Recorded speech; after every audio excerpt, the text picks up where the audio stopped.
আসসালামু আলাইকুম my dear students. Last ক্লাসে আমরা হেটারোস্কেডস্টিসিটির বেসিক কিছু বিষয় এবং হেটারোস্কেডস্টিসিটি কীভাবে ডিটেক্ট করতে হয় সেই প্রসিডিউর আমরা শিখেছিলাম। আজকে আমরা ডিটেকশন মেথডগুলো বাকি মেথডগুলো শিখব।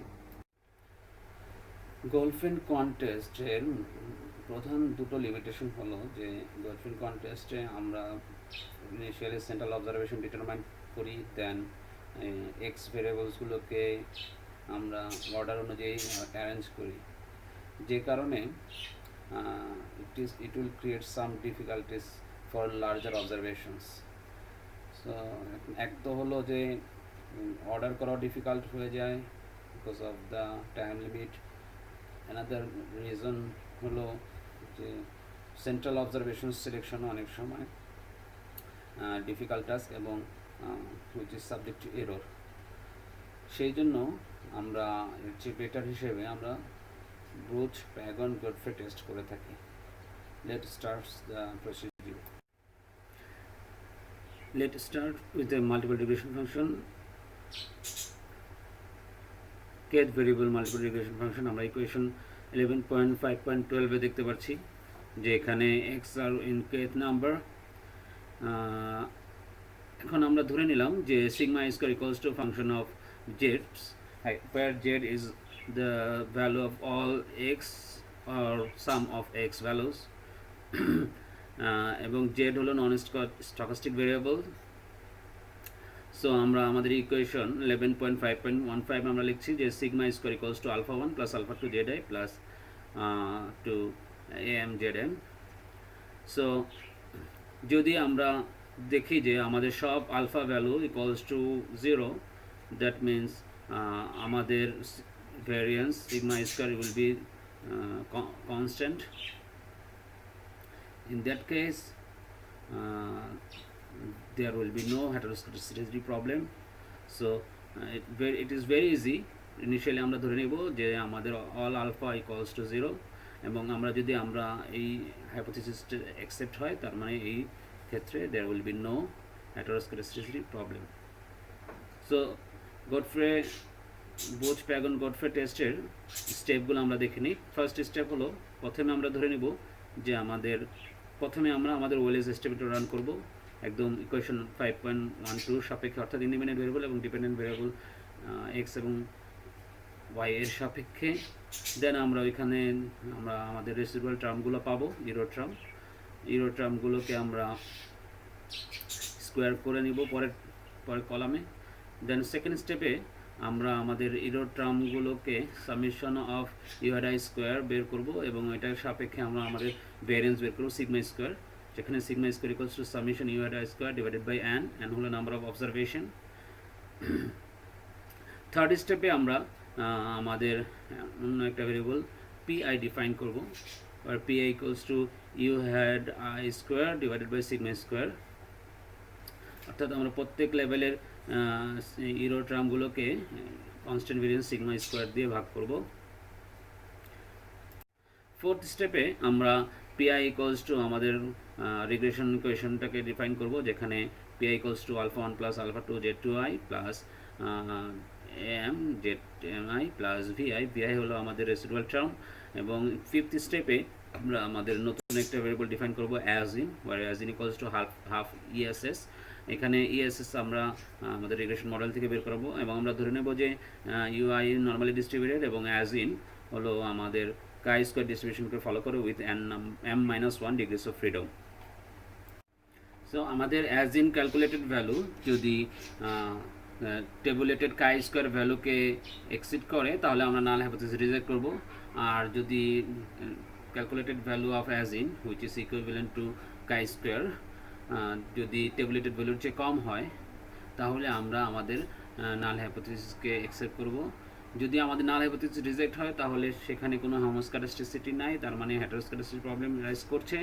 আর যদি নাল হাইপোথিসিস আমরা অ্যাকসেপ্ট করি তাহলে আমরা বলবো যে এই মডেলে হেটারোস্ক্যাডাস্টিসিটি প্রবলেম নেই, বরং মডেলে ভেরিয়েবলগুলো হোমোস্ক্যাডাস্টিক, ডিস্টারবেন্সটা হোমোস্ক্যাডাস্টিক।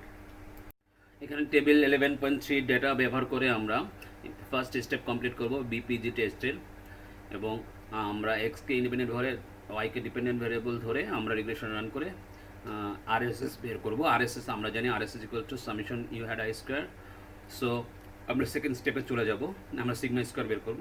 আমরা জানি sigma square equals to summation u hat I square divided by 30 number of observation.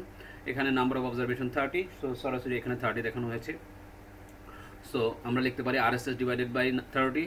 So RSS সমান সমান হলো 2361.153, এটাকে 30 দিয়ে ভাগ করলে হয় 78.70, যেটা আমাদের সিগমা স্কোয়ার দিচ্ছে। সো আমরা থার্ড স্টেপে চলে যাব। থার্ড স্টেপে আমরা পিআই বের করব।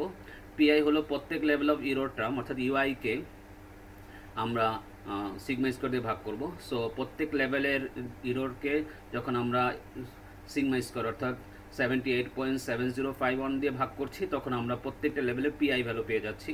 সো এখন আমাদের ফোর্থ স্টেপ আরও ইজি হয়ে গেল। এখন ফোর্থ স্টেপে আমরা আমাদের রিগ্রেশন রান করব। আমরা এখানে ধরে নিচ্ছি যে all XS equals to Z I. আমরা আগেই বলেছিলাম যে জেড আই হয় এক্সের কিছু ভ্যালু নেবে অথবা সব নেবে। তো আমরা ধরে নিলাম এক্স আই সমান সমান Z I equivalent. So X I replicate the Z I values. So এখানে এক্স আইকে ইন্ডিপেন্ডেন্ট ধরে জেড পি হেড আইকে আমরা ডিপেন্ডেন্ট ভেরিয়েবল ধরে আমরা রিগ্রেশন রান করবো আবার, এবং রিগ্রেশন থেকে আমরা ইএসএস বের করে নেব। এখানে দেখেন ইএসএস হলো 10.42। ইএসএস বের করার পরে আমাদের এখন আমরা অ্যাজ ইন বের করব। অ্যাজ ইন ইকুয়ালস টু আমরা জানি half ESS. So as in সমান সমান আমাদের আসতেছে 5.2140। আমরা ধরে নিয়েছিলাম literally as in equals to chi square. So এখন আমাদের ক্যালকুলেটেড কাই স্কোয়ারের ভ্যালু হলো 5.2। সো আমরা এখন আমাদের টেবিলে চলে যাব। আমাদের নাম্বার অফ প্যারামিটার্স হলো হলো 2 minus 1, মানে আমাদের ডিগ্রিস অফ ফ্রিডম হলো 2 minus 1, দ্যাট মিনস 1।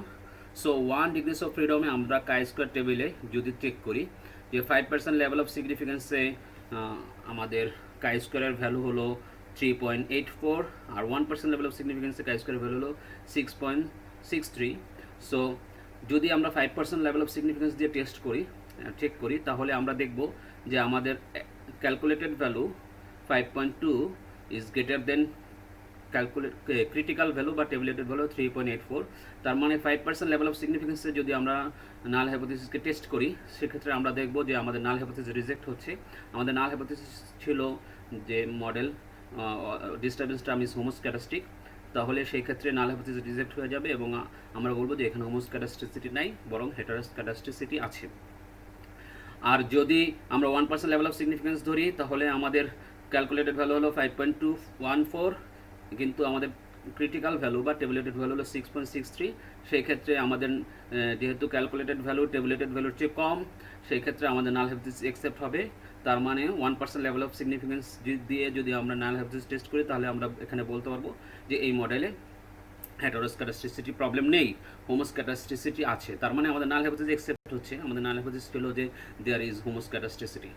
সো আমরা এভাবে টেস্ট করব। সো মোর স্ট্রেট ফরওয়ার্ড এবং ইজি এবং ইমপ্লিমেন্ট করা সহজ এরকম একটা টেস্ট হলো হোয়াইট জেনারেল হেটারোস্ক্যাটাস্টিসিটি টেস্ট, এবং সবচেয়ে বেশি এটাই ব্যবহার হয়ে থাকে। সো এটার জন্য আমরা প্রথমে আমাদের রিগ্রেশন ফাংশন ধরলাম। It's a multiple regression function with 2 independent variables x2 x3, এবং ফার্স্ট স্টেপে হলো আমরা আমাদের রিগ্রেশন রান করব এবং আমাদের residual term u hat i বের করব। সেকেন্ড স্টেপে আমরা আমাদের অক্সিলারি রিগ্রেশন অর্থাৎ ইউ হ্যাড আইকে ডিপেন্ডেন্ট ভেরিয়েবল ধরে দেন আমরা আমাদের অক্সিলারি রিগ্রেশন রান করব। এখানে দেখেন সিম্পলি আমরা আমাদের প্রথম ইন্ডিপেন্ডেন্ট ভেরিয়েবল হিসেবে x2 আইকে রাখলাম, দেন সেকেন্ড ইন্ডিপেন্ডেন্ট ভেরিয়েবল হিসেবে x3 কে রাখলাম, কিন্তু ইন থার্ড লেভেল আমরা x2 আইকে স্কোয়ার ধরলাম এবং x3 আইকে স্কোয়ার ধরলাম, এবং ইন নেক্সট পার্ট আমরা x2 I x3 K multiplicative আকারে নিয়ে আসলাম, এবং vi হলো আমাদের এরর টার্ম।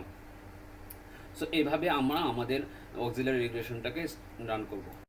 সো আমরা যখন ইউ হ্যাড আই স্কোয়ারকে ডিপেন্ডেন্ট ভেরিয়েবল ধরে এবং এক্সের ভ্যারিয়েবলসগুলোকে স্কোয়ার এবং ক্রস মাল্টিপ্লিকেশনকে ইন্ডিপেন্ডেন্ট ভেরিয়েবল হিসেবে নিয়ে এসে যখন আমরা রিগ্রেশন রান করব, দ্যাট মিনস আমাদের সেকেন্ড স্টেপে যখন আমরা অক্সিলারি রিগ্রেশন রান করলাম, দেন অক্সিলারি রিগ্রেশন রান করার পরে আমরা ওইখান থেকে আর স্কোয়ারের ভ্যালু পাবো।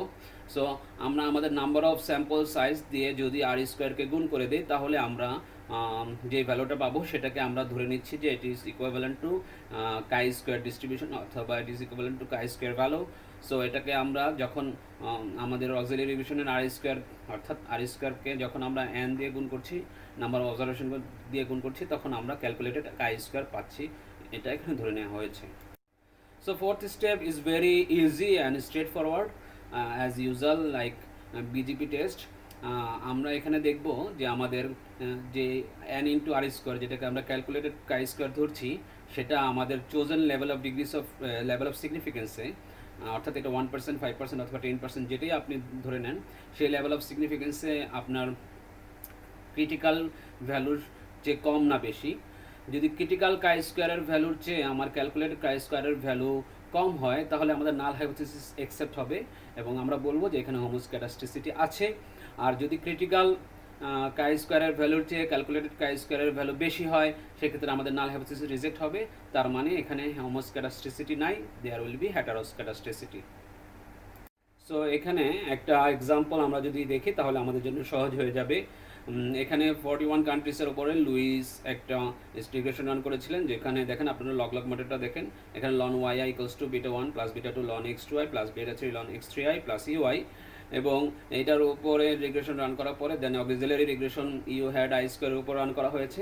খেয়াল করেন, ইউ হ্যাড আই স্কোয়ারের উপর অক্সিলারি রিগ্রেশন রান করা হয়েছে 11.5.25 মানে 25-এ, এবং এখানে আর স্কোয়ারের ভ্যালু যেটা অবটেন্ড হয়েছে সেটা হলো আর স্কোয়ার ইকুয়ালস টু 0.1148। সেই আর স্কোয়ার ভ্যালুকে আমরা যদি নাম্বার অফ অবজারভেশন অর্থাৎ 41 দিয়ে গুণ করি, তাহলে আমরা 4.7068 পাই, যেটা আমাদের ক্যালকুলেটেড কাই স্কোয়ারের ইকুইভ্যালেন্ট। সো এখানে আমাদের ডিগ্রিস অফ ফ্রিডম যেহেতু number of parameters -1, so number of parameter হলো এখানে 6, সো 6 - 1 ইকুয়ালস টু 5 ডিগ্রিস অফ ফ্রিডমে আমরা যদি 1%, 5%, ইভেন 10% লেভেল অফ সিগনিফিকেন্সে আমরা কাই স্কোয়ারের ভ্যালু দেখি, সেক্ষেত্রে আমরা দেখব যে সব লেভেল অফ সিগনিফিকেন্সে কাই স্কোয়ারের ভ্যালু যেটা আমাদের ক্রিটিক্যাল ভ্যালু, সেটা আমাদের ক্যালকুলেটেড ভ্যালুর চেয়ে অনেক বেশি। অর্থাৎ প্রতি ক্ষেত্রেই ইভেন 1%, 5%, ইভেন 10% প্রতি ক্ষেত্রেই আমাদের ক্রিটিক্যাল ভ্যালু আমাদের ক্যালকুলেটেড ভ্যালুর চেয়ে অনেক বেশি। তার মানে আমাদের নাল হাইপোথিসিস অ্যাকসেপ্ট হচ্ছে even if it is 10% level of significance. So আমরা এখানে বলতে পারি যে আমাদের যেহেতু নাল হাইপোথিসিস অ্যাকসেপ্ট হচ্ছে, সো আমরা বলতে পারি যে আমাদের মডেলের মধ্যে কোনো হেটারোস্ক্যাটাস্টিসিটি প্রবলেম নেই, that means there is homoscedasticity in the model. So আমরা ডিটেকশনের অনেকগুলো মেথড দেখলাম। যদি আমরা হেটারোস্ক্যাটাস্টিসিটি ডিটেক্ট করতে পারি, সেই ক্ষেত্রে আমরা কিভাবে এই হেটারোস্ক্যাটাস্টিসিটি প্রবলেমকে সলভ করব। সো এটার জন্য দুইটা অ্যাপ্রোচ আছে। যদি ইনিশিয়ালি আমরা সিগমা আই স্কোয়ারকে জানি, তাহলে একভাবে সলভ করব। দ্যাট মিনস আমরা যদি জানি সিগমা স্কোয়ার সম্পর্কে আমাদের ডেটা থাকে, সো আমরা আমাদের মডেলকে সিম্পলি আমরা প্রথমে যেভাবে দেখে আসছিলাম যে আমাদের মডেলকে ওয়েটেড লিস্ট স্কোয়ারে কনভার্ট করে আমরা সলভ করলেই হেটারোস্ক্যাটাস্টিসিটি প্রবলেম রিডিউস হয়ে যাবে। So this is the first approach. যদি সিগমা আই স্কোয়ার নোন হয় এবং মডেলে হেটারোস্ক্যাটাস্টিসিটি প্রবলেম থাকে, তাহলে আমরা ওয়েটেড লিস্ট স্কোয়ার মেথড ব্যবহার করে আমরা হেটারোস্ক্যাটাস্টিসিটি প্রবলেমকে সলভ করতে পারি। এখানে আপনারা টেবিল 11.4 যদি খেয়াল করেন, আমাদের ইনিশিয়াল ভ্যালুগুলো দেওয়া আছে এক্স এবং ওয়াই এর, অর্থাৎ আমরা এক্স এবং ওয়াইকে আমরা যদি ওয়েটেড করতে চাই, তাহলে আমাদের সিগমা স্কোয়ার নোন থাকলে সহজেই আমরা করতে পারবো।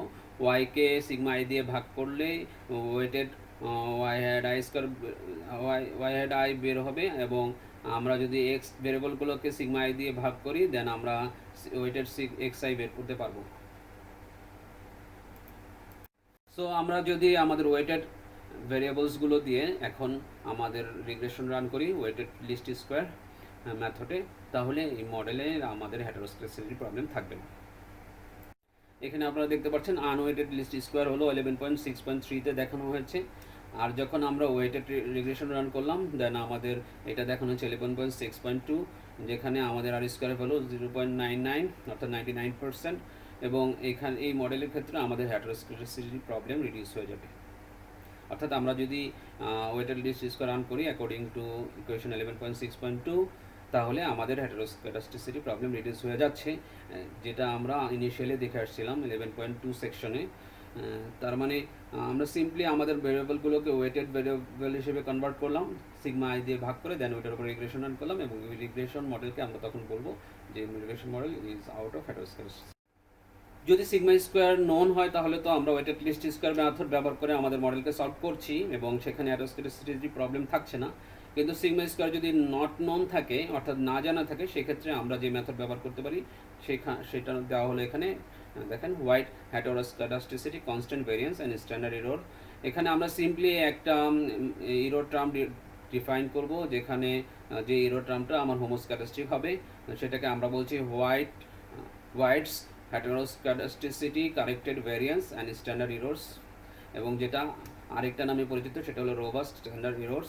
সিম্পলি এটা রিগ্রেশন রান করার পরে আমরা যদি যে কোনো স্ট্যাটিস্টিক্যাল সফটওয়্যার ব্যবহার করি, আমরা শুধু আমাদের স্ট্যান্ডার্ড ইরোর টার্মটাকে আমরা সিলেক্ট করে নেব হোয়াইট স্ট্যান্ডার্ড ইরোর বা হোয়াইট হেটারোস্ক্যাটাস্টিক কারেক্টেড স্ট্যান্ডার্ড ইরোর অথবা রোবাস্ট স্ট্যান্ডার্ড ইরোরটা সিলেক্ট করে যখন আমরা রিগ্রেশনকে রান করব, দেন আমাদের অটোমেটিক যে রিগ্রেশনটা আসবে সেটা হেটারোস্ক্যাটাস্টিসিটি কারেক্ট করে হোমোস্ক্যাটাস্টিক হবে।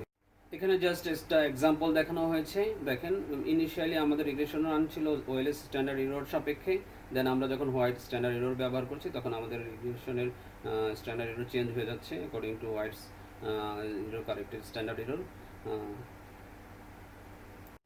এবং হোয়াইট স্ট্যান্ডার্ড ইরোর ব্যবহার করার মাধ্যমে যে রিগ্রেশন রেজাল্টটা আমাদের আসবে সেটা হোমোস্ক্যাটাস্টিক হবে।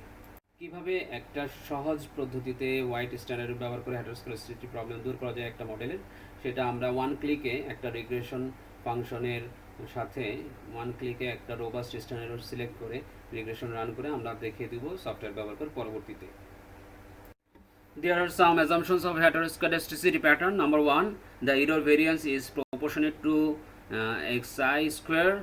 That means e ui square is equals to sigma square xi square. The second assumption is that error variance is proportionate to xi, the square root transformation, that is e ui square equals to sigma square xi. The third assumption is that the error variance is proportionate to the square of the mean value of y. That means e yi square equals to sigma square into e yi whole square.